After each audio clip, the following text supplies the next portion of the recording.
Hey Baker, welcome to Business is Sweet. It's easy to fall in love with the sweet art of baking. It's a bit harder to take the right steps to create a successful business around your baking. But the business side of baking is also pretty sweet. I believe that you can be paid well for your creativity, build a successful baking business from home, and enjoy the work you get to do. And in fact, I don't just believe it, I know it because I've done it. I'm your host, Brett, a self-taught home-based baker myself who's built a thriving business making a full-time income as a wedding cake designer, all from home while raising my two little kiddos. And I'm here to show you how to do it too. Welcome to the show.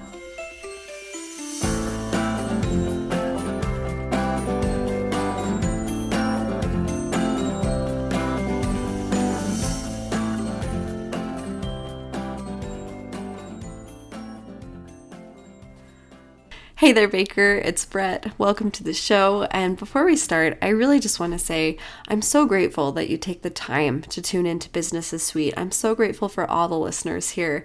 It's been really fun to get to connect with you on a little more personal of a level, to get to dive into these topics and really start to hash things out. I feel like so much learning has been happening from this show, and it's just been so fun to connect with you here. And I know that there are other bakers out there who are just like you. They're looking for answers. They have so many questions as they try to get started on their businesses. And they need this information that I'm sharing, that I'm teaching here. And so I ask you to pass it on to them and pay it forward. Podcasts are a little different than other social media platforms. There's no daily posts, there's no reels, no following number. The only way people can find the show is by leaving a rating and a review. And then also just by people sharing it and telling others about it. So take a moment if you can, leave the show a rating, give it a review, post it to your stories, share about it with another baker friend. We all have these like angels in our journey along the way in the form of people who share a cookie cutter with us or give us this little nugget of wisdom or help us figure out something about our business. I remember people that did that for me along the way. Someone who took me under their wing and let me learn how to do cupcakes, or somebody who told me, I think you could price a little bit higher and let me tell you a little bit more about how pricing works. And those people were so impactful to me, and I'm so grateful for them that they shared their knowledge and shared the things that they had learned. And so your job is to be that for somebody else by sharing this show and by helping somebody else find all this wisdom here. Okay, so one of the number one questions I get asked all the time is, how do I get more orders? This question really boils down to the return people are hoping to see, the return on the time they've invested in learning these skills, the return on all of the effort and energy they've put into building this business. They want to see those customers come so you can make a revenue, so you can serve, so you can actually see your business grow. It's a pretty crucial question. How do I actually get more orders? And a lot of bakers don't get the orders that they do want. Maybe that's you. Maybe you're struggling to actually bring in the revenue and fill your books in the way that you want to. I remember when I officially started and actually licensed my business, went all in, my only hope was gosh, if I could get one wedding cake order a month, that would be the coolest thing. And I didn't even think much farther than that. But we're all playing this game of how do we get more orders? So I want to take a moment to break down the 5 reasons why maybe you're not getting the orders that you want to. These are 5 elements, 5 factors that you should analyze and consider if you're not seeing the growth that you want to be seeing. And if you've been following along, we've talked a lot about the 6 ingredients for success in your baking business: your plan, your product, your price, your marketing, customer service, and your finance management. We've talked a lot about those. As we talk about these 5 factors that influence whether or not you get orders, you should look and see how they tie back to these 6 ingredients, because they all do. They're like these little sub ingredients, these little subset of key elements to seeing success in your business, but they all trace back to one of those 6 ingredients. And I say it all the time, that 6 ingredient recipe, every challenge, every roadblock, everything you're trying to accomplish boils down to those 6 key ingredients, those 6 elements: your plan, your product, your price, your customer service, your marketing, and your financial management. All of that, if you can nail it, then that is what fuels your growth. So I'm going to present to you these 5 reasons why you might not be getting orders. So look for how those trace back to these 6 ingredients. Okay, so 5 reasons why you're not getting the orders you want to. Number 1, the product isn't quite right. When you go to sell, it's really important that you find the perfect harmony between the things that you want to make and the things that people want to buy. When people go to buy, they buy what fills their needs, and they buy the thing that creates the experience that they're looking for. So if your product doesn't fulfill that, and it doesn't meet those needs, they're not going to buy it. So you have to tune in to what people actually want to buy. How do you do that? Well, you have to talk to people. I know, everybody's favorite thing. But you actually have to talk to people. You have to do a little bit of research. You have to, do some questioning of people and figure out what it is. What did they go to buy when they're looking for a baked good or a cake or cupcakes or some kind of party treat? And do the research to understand what is the product that people are looking for and how can you fill that niche. If your product isn't quite right, maybe you're still developing the skills as a baker and a decorator and still practicing. And that's okay, because there's still a market to be served by that. Whenever new bakers come into the market and they start their businesses, they kind of get going, they're able to serve this group of customers who thinks it's really fun and exciting to have custom baked goods, but maybe wouldn't have paid the higher prices for them. And so it serves that niche because they're able to get the product and you're able to get the practice without the really high stress burden of like, oh my gosh, I got paid hundreds of dollars to do this and I don't know if I can pull it off. And that's a great place to be as a beginner baker. And it's an awesome trade-off. And you slowly move out of that stage as you up your skills and you fine tune your product and you up your pricing and you start to serve a different target market. But in the beginning, as you're tweaking your product, you want to make sure you refine your skills and that you get better at decorating. And that comes with time. It comes with practice. And so it's something that you're steadily working on. And as you do that, it'll create more demand for the product that you're making. I saw this personally, not in the form of like cakes I was selling, but in my classes.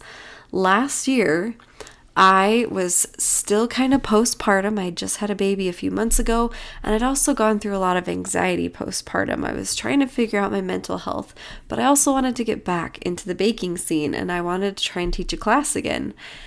I was not feeling up to doing a full hands-on class, and so what I ended up doing was kind of creating this idea of a demo class. I'd seen other people do it, and they'd seem to be successful with it. So for St. Patrick's Day in March, I set up this whole demo class. I rented a space. I was going to have, so many seats where they could come and they could watch, and it was more of like a fun experience where you could learn and enjoy. It was like a show, and then you'd get a slice of cake at the end. Well, this was a perfect case of me selling what I wanted to do, but not what people actually wanted to buy. And I ended up only selling 2 tickets to that class when I needed to fill like 30 seats. And I canceled the class because it just wasn't going to be a good opportunity. It wasn't going to be a good return on the investment. So I refunded the customers who had bought, and I canceled the class. And it was a really good lesson of, okay, I can't just like spit out whatever product, whatever class I want. I have to know what it is my people want, what it is my audience and my customers are actually interested in, and focus my time and my efforts on that. Just about a month ago, I launched the registration for an in-person palette knife cake class. It's a 2-tier wedding cake class that I'm doing. You have to travel for it. Basically, you come into Salt Lake, and it's really funny because that first class that I did at St. Patrick's Day, it was like $30 to come and sit. You'd enjoy learning, you'd get cake. It was a really cheap ticket. This second class that I'm doing is $480. Plus, if you're coming out of state, it's the plane ticket and it's the hotel. And it's so fascinating to me how I could hardly fill 1 seat in that St. Patrick's Day class. And then I filled every seat in this palette knife cake class almost in less than 24 hours. The difference, it's not about the price, it's not about the location, it was about actually creating the experience and the product that people wanted. How did I figure out what that was? I asked questions. I listened to feedback. I had conversations with people who were in my target market, and I was able to offer something that actually was impactful for them and of value. They were willing to pay for it. And it was such an interesting contrast between those two classes. Such a good learning moment. So that's the first thing you want to look at. If you're having trouble making sales, if you're having trouble booking orders, maybe the product isn't quite right. And look and analyze and see what maybe needs adjusting. Talk to people, get some feedback, and figure out what direction to take your product or your service in so that it better fits the needs of your customer. The second reason you might not be getting the sales and the orders you want is the price isn't quite right. Price is all about value.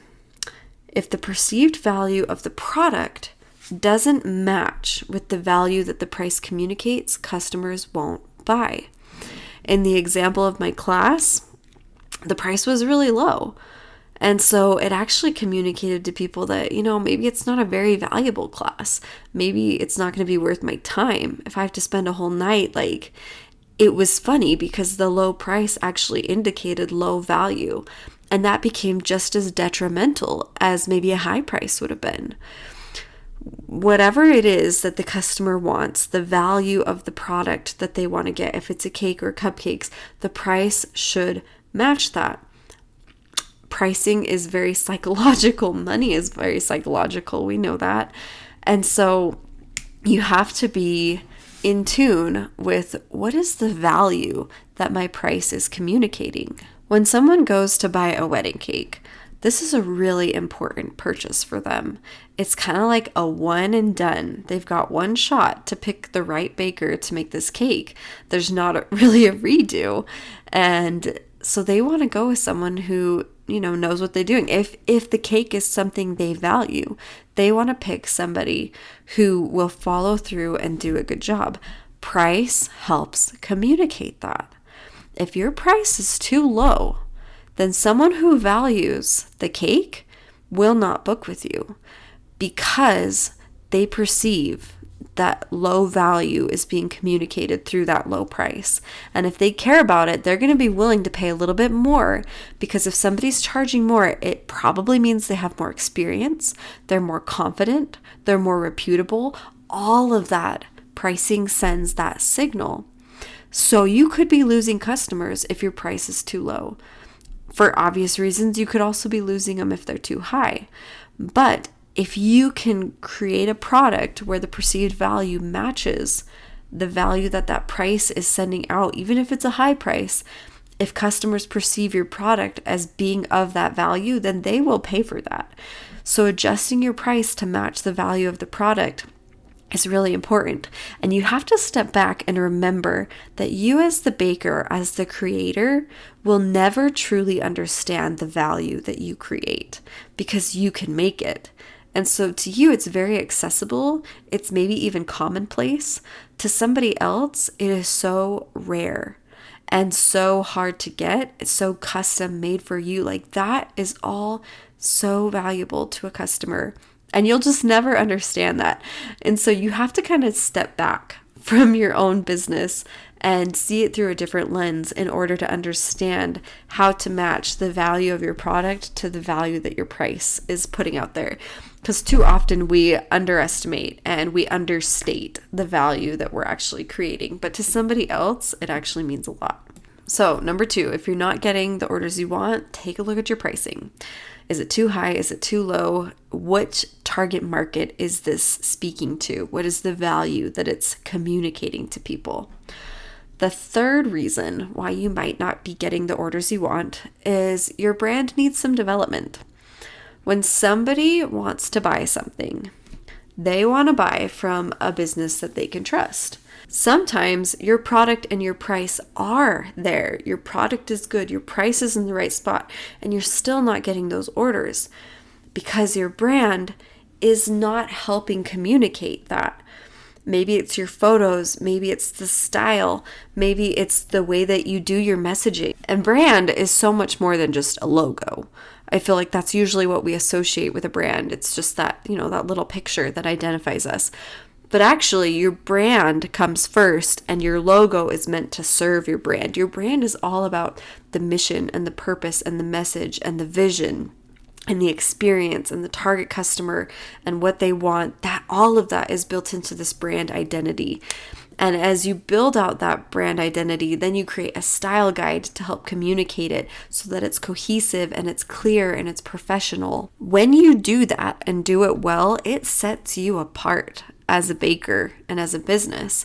And it helps increase the level of trust that a customer is able to put into your business. If they show up and you look like you know what you're doing, you look like you could be a brick and mortar store, and like it never even crosses their mind that you might just be a mom in the kitchen making stuff, because that's how professional you are, that's how you show up, that's how well your portfolio looks, they're going to be 100% ready to trust you with their order. And your brand needs to be built and crafted towards who your target customer is. It's not necessarily about your preferences and your likes. I've been going through this myself as I'm starting my new cake business. I'm building my brand for Salt Creek Cake Design. That's my new cake business that I'm starting in a whole new city, starting from scratch. And I really had to take a step back. And instead of just going for the aesthetic that I wanted and the ideas and vision that I feel like I want, I needed to really think about who my target customer was here in this new community. It's a very rural, kind of cowboy-centered feel to this place. And so I've done a lot of my branding and a lot of my messaging towards that feel and that kind of aesthetic, so that people who are my customers here can really connect with that. And for me, it's like I love flowers and white and light, but this kind of new rural aspect, this new rural aesthetic is a little more moody and a little more outdoorsy, and it's kind of different. And so I've really been trying to hone in on the type of brand that speaks to the target customer that I want to work with here. So if you're not getting the orders you want and your product is okay, your price is in the right spot, maybe your brand just needs some development. You need a new cohesive, clean look. You need to work on your messaging and the way that you reach your target customer. All of that helps build trust and will help you get more orders. The fourth reason why you might not be getting orders, and this one is a real good one, your order process is too complicated. When you make custom made to order type things, it's kind of hard not to have a complicated order process. You want to work with people one-on-one. You have to get all the details right. You might be designing things from scratch, and that's all okay, but it's time to use your creativity and your smarts in order to really fine-tune this process and make it as simple as possible. I feel this when I go into restaurants and things are too complicated. Or, one time I was looking for a carpet cleaner, and I was asking, like, how much about would this cost? And he was like, oh, well, I can't tell you that because it totally depends on your home. But if you want to take out a measuring tape and measure the square footage of like each little room and nook and cranny and like add that all up, it's about 30 cents per square foot. And I was like, I'm done. Like, that's way too much work. I'm going to go find someone who can give me an estimate and come and do it real easy. And even though they're both doing the same service, it both depends on my square footage of my house. It all depends on like my furniture and where I want done. One of those businesses was able to give me a straight up quote. They were able to come. It was like step 1, 2, 3, booked, done, service done. It was easy. So if your order process is complicated, people will walk away. There's this thing called the conversion funnel in business. And you want to imagine this funnel where it's got a wide opening at the top and then it gets narrower as it goes down. And potential customers enter in at the top. You might have like 50 people enter in at the top where it's nice and wide. But every step that you put in the way of them getting to the bottom of that funnel where they actually purchase, every step you're going to lose people, and people are going to jump out of the funnel. And so it gets narrower and narrower. You get less and less people actually booking if there's more and more steps. You want to get people to check out as fast as possible. So spend some time looking at your order process. You need an order form. It's time to stop taking orders through DM. That doesn't benefit you and it doesn't benefit your customer. It's a very slow, hard to track process. You need an order form. You need to walk them through simply, like every step of the process, your flavor, your price, your size, your delivery option, just walk them through it so simply. They should know and have an idea of what it's going to cost. They should understand how it's going to work, how your delivery works or how your pickup works, what's included in that. The more that they know, the easier it is going to be to book with you, because confused customers do not buy. If they're confused, they will walk away and find somebody who has made it more clear and more easy, because they just don't have time. They don't have time to figure it out. And for you as the business owner, you understand the ins and outs of your business. You think about it all the time, but they don't. And if they have to if it takes all day just to figure out, what your flavor menu is, it's just too much work on their part. So refine your order process, make it simple. If it's too complicated, you're losing orders. And now we get to number 5. And this one is the big kahuna. This is the probably biggest reason why you're not getting orders and why you're not making the sales that you want to make. This is it. The biggest reason why is people can't find you. They just don't know about you. This is the number one problem you're probably having, because there's loads of potential customers out there and you're just not connected with them. When they go looking for your products and services, there's no way for them to find you. If somebody Googles cakes near me, are you coming up? If somebody searches it on Instagram, is your page popping up?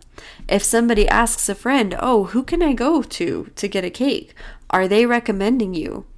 If somebody walks into a venue and they're discussing the whole evening, is the venue telling them we have this great cake lady in town? How are you getting in front of your customers? If you're not thinking about this, if you're not strategically putting your business in front of the right people, you're missing out on orders and the right people aren't finding you. You have to leave this little trail, this little breadcrumb trail, this map, so that when they're there looking for your products and services, they can find you. Those right pieces are in place, those connections or that network. The SEO, it's in place so that you're findable. This really is the number one reason why you're not getting orders. I see it happen all the time with Instagram pages that just don't come up in searches, or people who you feel like you've talked about it so much because you made one post last week and people are tired of hearing it, so you haven't talked about it again, and they've forgotten. People have forgotten that your business exists and that you're out there serving. And so if you really want to make a difference, if you really want people to enjoy the experience of your baked goods, because it's more than just the product. It is an experience. It's a reminder that life is more. Life is more than just the everyday boringness, just the go to work, eat, sleep, repeat, that there's things to celebrate, that there's things to enjoy. People crave that. They need it. And that's what baked goods do. They bring people together. They create moments. They create memories. If you want people to actually fill that need and they're out there looking for a way to do that, you gotta show up and you gotta make yourself findable. If you can do at least that, you're 10 steps ahead of the game. So if you're struggling to get the orders you want, start by making yourself as findable as possible. Then work back through the other 4 steps we talked about. Analyzing your product, analyzing your price, giving your brand a new makeover, and fine-tuning, streamlining your order process. Ask a friend to put their eyes on your business and see if they can help you spot the holes. Sometimes we're so up close that we just can't really see it for ourselves. And I still feel that every single day in my cake business and my coaching business. I have to get fresh eyes on it. I have to get somebody else's perspective because I get too tangled up in my own thoughts. So just have somebody else take a look at it and see if they can offer some suggestions about which one they think you're missing or how you could make it better, and take that feedback and act on it. Make steady progress to fix those spots and to work on them. And soon, if you just take these baby steps, you're going to be getting so many orders. It's just going to be coming in. I promise you, if you work on each of these, the orders will come.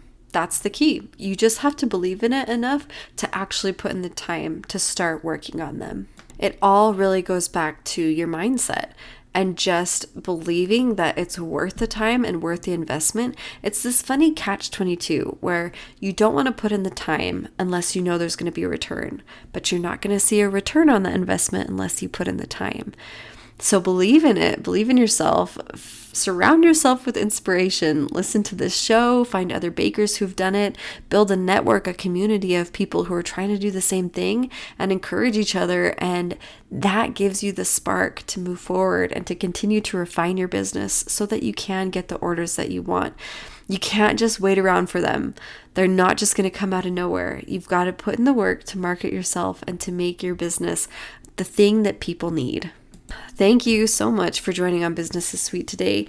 Don't forget to help others find this podcast.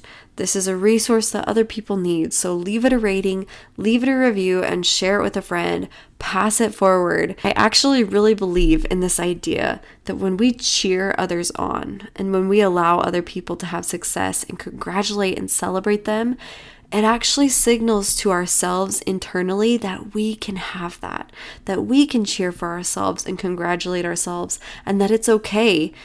I think when we're so pessimistic about other people, having success in their businesses because we feel like we're falling behind, or we feel like, they've already figured it out, why try? When we have that attitude, it just kind of like internally breaks us down. But if we build others up, it builds ourselves up. I've seen it. I felt it.